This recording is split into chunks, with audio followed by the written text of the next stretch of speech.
And it's good to have you logging on to Hoo Ha Sports today. Wimbledon continues to take the sporting headlines where the tournament favourites have crashed out, while the underdogs keep us intrigued as they continue to spring surprises. And after missing the chance to claim her first Grand Slam title, Caroline Wozniacki gets a part-time job at Wimbledon. So the grass court event gets us started, and we must begin with Roger Federer, who was shipped out just like the package is nicknamed after by Jo-Wilfried Tsonga in yesterday's men's quarterfinals.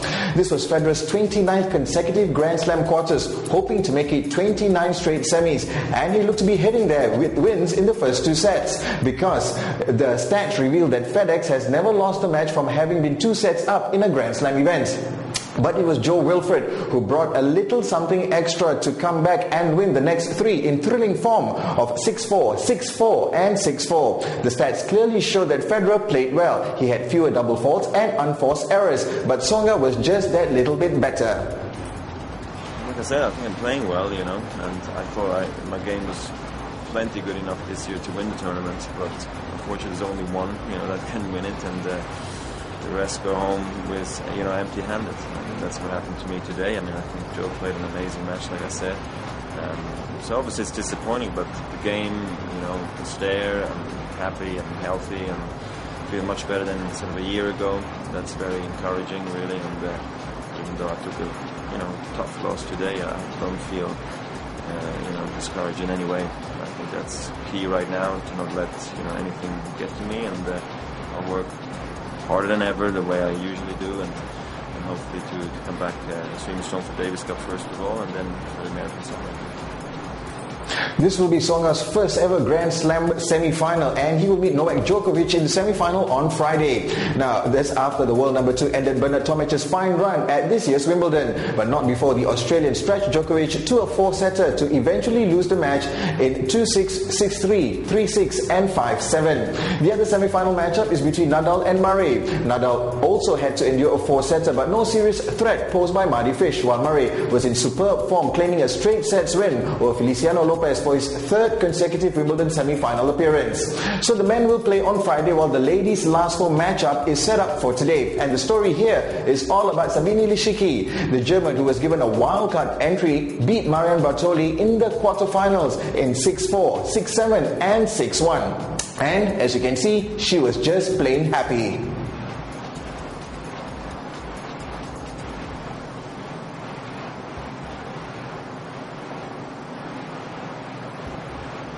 Well, it's still unbelievable. I cannot explain how I feel at the moment. It was just such a tough road back, and it's so wonderful to be standing on center court in Wimbledon, which I love so much, and I'm just so happy. Now the fairy tale, as in all fairy tales, reaches its climax as the young lass meets the wicked witch. Well, she's a hot, grunting witch, and that's just in the fairy tale. But in reality, it's the 2004 champ Maria Sharapova. Well, in the other matchup today, we'll see my earlier pick for final appearance, Victoria Azarenka, who will play 8-seed Petra Kvitova. And even though I predicted that it could be an Azarenka-Sharapova final, that will not go down well with the British viewing public, to say the least, because it'll be a wailing final. Nothing to do with largest mammal on earth or the resurrection of Bob Marley. But if both are featured in the final, you can expect this from Sharapova.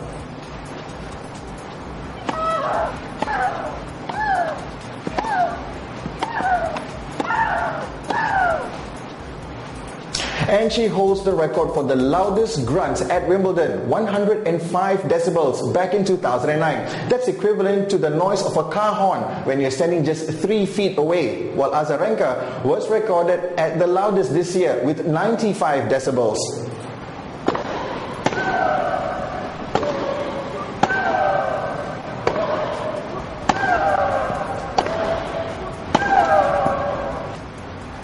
So when you put them together, what do you get? Grunt force trauma.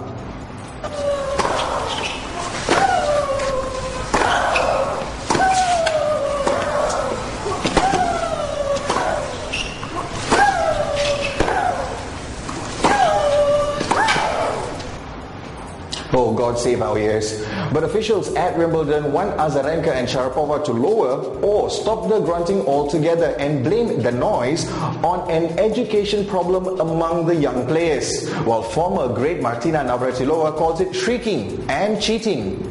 But the fact of the matter is that the grunting, and well, it's not even grunting, it's shrieking, has got to subside, if not disappear altogether, because it's not necessary. There's no reason to be making that noise when you're hitting a ball. We're not lifting 200 pounds over our head. And quite frankly, I think it's counterproductive because it takes a lot of effort and energy to make that kind of noise. And when players get really, really tired, they're not making that noise anymore because they don't have the energy for it. So I would actually suggest to my player, you are making it worse for yourself. So I would be coaching my player not to do it. Never mind the fact that it's against the rules, but it's bad for my player. But it is against the rules. I mean, if it's a hindrance, and it is a hindrance, when they're yelling that loud, it's a hindrance. And so the umpire needs to step up to the plate and say, you need to calm down. And if you don't, it's a point penalty. And I guarantee you, once you start giving out point penalties, they're going to stop it. Never thought of it as cheating. Well, that's pretty much taken up most of our time today. Tomorrow we will bring you the results from the women's semi-final and catch up on some Premier League transfer news. With Berbatov said to be moving to Valencia, Marseille wants to bring Didier Drogba back to France, and Barcelona have made an offer for Cesc Fabregas, and they want Sami Nasri as well. All still rumours, but I'll try to make sense of it all and bring you the latest in tomorrow's update. So before we leave you, it's a pitiful thing to see the world #1 tennis player without a Grand Slam title under her belt. And at this year's Wimbledon, Caroline Wozniacki lost out again, but realized that she could do something else. And it was Novak Djokovic who made her realize her potential. Look at you. Yeah, sorry, I have a question there. Since I'm a little bit late. But, excuse me, where are you from? Which press? I'm from the Monaco newspaper. Oh, okay. On Avenue Princess Glass. Ah, okay, great. So you have this losing streak of 1. So what are you going to do to change that? I will try to look up to some women's players who've been so consistent with their wins. For example, like Carolina Wozniacki, I don't know if you heard about her. She has become a role model for all of us ATP players. So I think I'm going to look up for her. I'm going to try to look some of her matches and try to break this losing streak of 1. Try to get on the right path. Bye. Sarcastic, but it's Djokovic, so he was sarcastic. But at least she'll be a good-looking tennis journalist, or maybe we could give her a job here. Oops, I forgot. We've got no budget. So it's time to end this episode, conserve, and be back with more tomorrow. Until then, I'm Patrick for Hoo Ha Sport saying it's bye for now.